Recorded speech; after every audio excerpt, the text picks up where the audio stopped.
হঠাৎ করে দেশের রাজনীতিতে এক নতুন উত্তেজনা তৈরি হয়েছে। গত কয়েক মাস আগেও যাদের এক মঞ্চে দেখা গেছে, আজ তাদের সম্পর্ক নিয়ে শুরু হয়েছে নানা জল্পনা কল্পনা।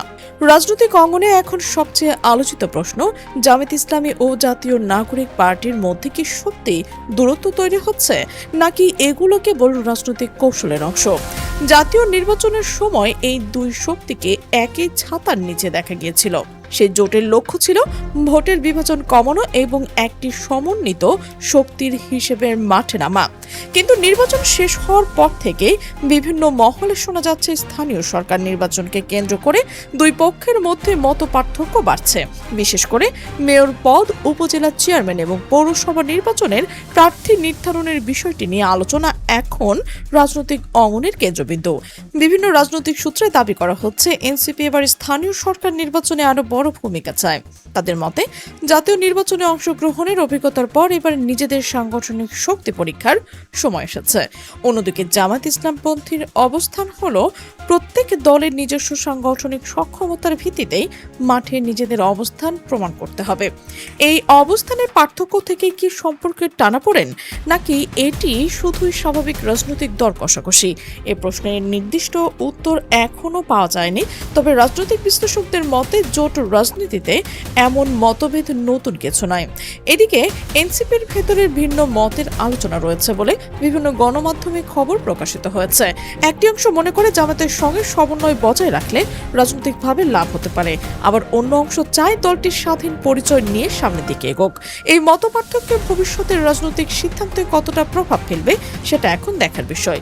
আরও একটি বিষয় আলোচনায় এসেছে, সম্প্রতি এনসিপির কয়েকজন শীর্ষ নেতার বিভিন্ন ধর্মীয় এবং রাজনৈতিক নেতাদের সঙ্গে সৌজন্য সাক্ষাৎ নেই। রাজনৈতিক মহলে নানা ব্যাখ্যা দেওয়া হচ্ছে। কেউ বলছেন যে এটি ভবিষ্যতের সমন্বয়ের অংশ, আবার কেউ মনে করছেন এটি নতুন রাজনৈতিক সমীকরণের ইঙ্গিত। তবে সংশ্লিষ্ট পক্ষগুলো আনুষ্ঠানিকভাবে এসব বৈঠকের মাধ্যমে নতুন জোট গঠনের ঘোষণা দেয়নি, তাই এই বিষয়ে নিশ্চিত সিদ্ধান্তে পৌঁছানো এখনই সম্ভব নয়। স্থানীয় সরকার নির্বাচনের সামনে রেখে দুই দলই নিজেদের প্রস্তুতি জোরদার করছে। বিভিন্ন এলাকায় সম্ভাব্য প্রার্থী নিয়ে আলোচনা চলছে, রাজনৈতিক কর্মসূচিও বাড়ানো হচ্ছে।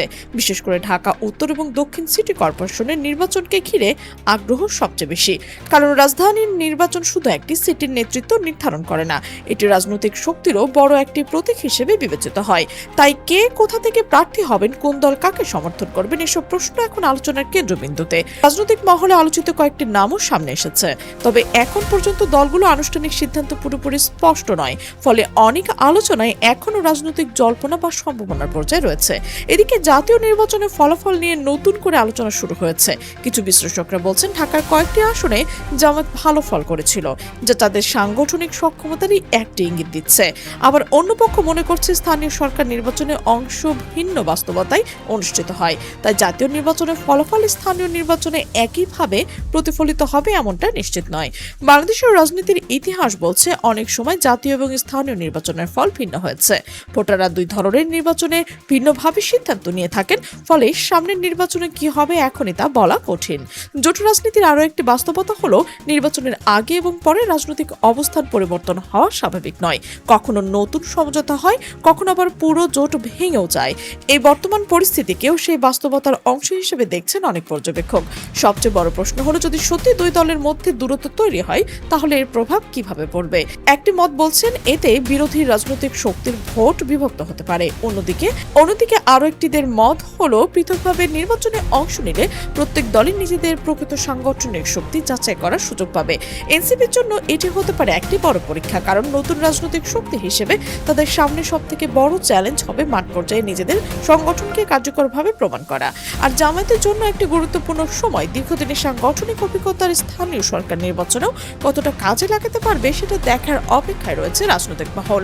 তবে এখনো একটি বিষয় মনে রাখা জরুরি, রাজনৈতিক বিশ্লেষণ বিভিন্ন সূত্রের দাবি এবং সামাজিক মাধ্যমে প্রচারিত তথ্য, এই তিনটি বিষয় এক। কোনো তথ্য সংশ্লিষ্ট দল বা নির্ভরযোগ্য উৎস আনুষ্ঠানিকভাবে নিশ্চিত না করা পর্যন্ত সেটিকে নিশ্চিত ঘটনা বলে নেওয়া আসলে উচিত নয়।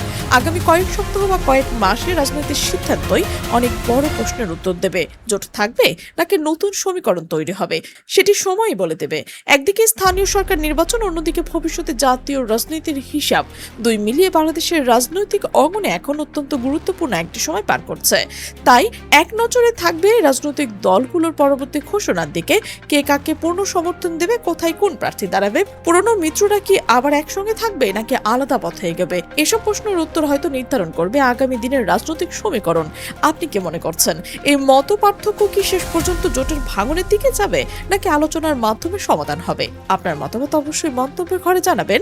এই ধরনের বিশ্লেষণধর্মী রাজনৈতিক প্রতিবেদন নিয়মিত দেখতে চাইলে আমাদের জিএলবি ভয়েস চ্যানেলটি সাবস্ক্রাইব করুন এবং বেল আইকনটি অন করে রাখুন, কারণ দেশের রাজনীতিতে প্রতিদিনই নতুন সমীকরণ তৈরি হচ্ছে। আর সেই পরিবর্তনের নির্ভরযোগ্য বিশ্লেষণ নিয়ে আমরা আবারও হাজির হব নতুন কোনো ভিডিওতে।